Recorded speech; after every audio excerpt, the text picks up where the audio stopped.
کہ لوگ ابھی بڑے پوچھ رہے جانور خرید رہے ہیں نا، قربانی کے لیے جانور خرید رہے ہیں، تو پوچھ رہے ہیں کہ حضرت جانور کیسا ہونا چاہیے، ہے نا؟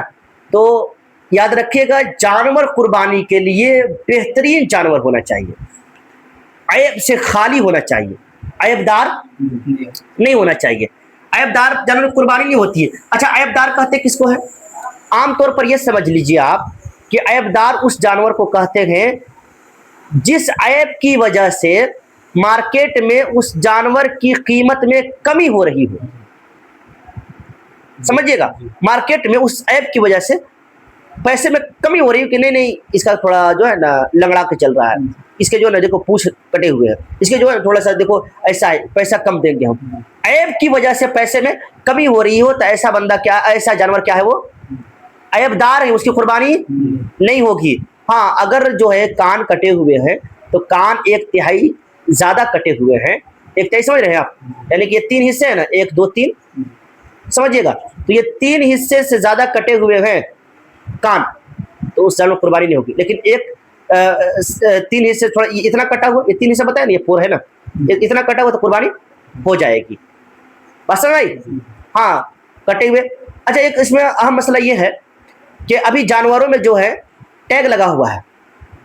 ٹیگ جان رہے ہیں آپ، اسٹیکر نمبر وغیرہ لگے رہتے ہیں جانور میں، چاہے جو بھی ہو، بڑا جانور ہو چھوٹا جانور ہو، سمجھ رہے ہیں؟ تو اس جانور میں کیا ہے، ٹیگ لگے رہتے ہیں، تو اس جانور کی قربانی ہوگی کہ نہیں ہوگی، وہ عیب دار ہے کہ نہیں ہے؟ یاد رکھیے گا ٹیگ لگا ہوا جانور عیب دار نہیں ہے، چونکہ ٹیگ کتنا لگتا ہے، ایک مانند ہوتا ہے، اتنا لگا ہوگا کیا، تو اب کان اتنے لمبے ہیں اس کے، اتنے بڑے ہیں، اور اتنا چھوٹا چھید کیا گیا ہے، جبکہ ایک تہائی حصہ زیادہ کٹنا چاہیے، تو اس کی قربانی ہو جائے گی جو جانور میں ٹیگ لگے ہوئے ہیں، نمبر لگائے گئے ہیں یوں، اصل بھائی۔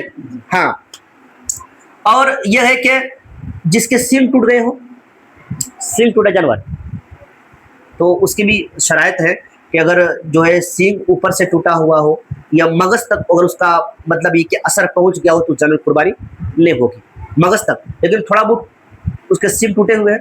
تو اس کی قربانی ہو جائے گی، کوئی ٹینشن نہیں ہے۔ کیا ہرن یا نیل گائے کی قربانی ہوگی یا نہیں ہوگی؟ ہرن یا نیل گائے کی قربانی، دیکھیے گا قربانی کے لیے پالتو جانور ہونا چاہیے، وحشی جانور، وحشی سمجھ رہے ہیں، وحشی اس کو بولتے ہیں جو صرف جنگلوں میں پھر رہا ہو، جس کا کوئی یارو مددگار، نیل گائے کا کوئی یارو مددگار، ہرن کا کوئی یارو مددگار نہیں ہے، اسی لیے یہ جانور وحشی میں شمار کیے جاتے ہیں، ایسے جانور قربانی نہیں ہوگی، ہے نا؟ اسی لیے جن جانوروں کو شریعت نے اجازت دی ہے اسی جانور کی قربانی ہوگی، نیل گائے یا ہرن کی قربانی نہیں ہوگی، ہے نا؟ ایک عام مسئلہ آپ کو بتا دیتا ہوں، آخری بات، پھر انشاءاللہ تعالیٰ اور بتاؤں گا، کیا چھری پکڑنے والوں پر بھی بسم اللہ پڑھنا واجب ہے؟ ایک عام مسئلہ ہے، اور اس مسئلے کے تحت بہت سارے لوگوں کی قربانی ہوتی ہی نہیں ہے۔ جس گھر میں قربانی ہوتی ہے نا، تو جن کے نام سے قربانی ہوتی ہے تو وہ بھی ساتھ میں چھری پکڑتے ہیں، اور جو امام صاحب آئے ہوئے ہیں وہ صرف بسم اللہ پڑھے، وہ چونکہ ان کی ذمہ داری تھی وہ بسم اللہ پڑھے، اور جو چھری پکڑے وہ نہیں پڑھے، ان کا گمان تھا کہ امام صاحب کو بلائے ہیں تو پڑھے کیے ہوں گے۔ تو یاد رکھیے گا جتنے لوگ چھری پکڑے ہیں سب کو بسم اللہ پڑھنا واجب ہے، اگر نہیں پڑھتے ہیں تو وہ جانور حلال ہوتا ہی نہیں ہے، جب جانور حلال نہیں ہوگا تو قربانی کہاں سے ہوگی؟ اسی لیے جو بھی جانور حلال کرتے ہیں ان کے لیے ضروری ہے کہ اگر بسم اللہ آپ کو اگر پڑھنا آتا ہو تو آپ کیا کیجئے، چھری پکڑیے، یا امام صاحب بھی یا جو بھی ذبح کرتے ہیں تو جتنے لوگ چھری پکڑ رہے ہیں ان کے ساتھ ان کو تاکید کر دیجئے کہ جب تک یہ 3 رگ نہ کٹ جائیں تب تک آپ کو بسم اللہ پڑھتے رہنا ہے، اور یوں ہی خاموش رہے تو وہ جانور حلال ہوگا ہی نہیں، وہ سارا کا سارا بیکار چلا گیا۔ یہ باریک سے باریک مسئلہ ہے،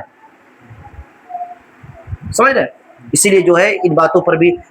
غور کرنے ہوں گے، اور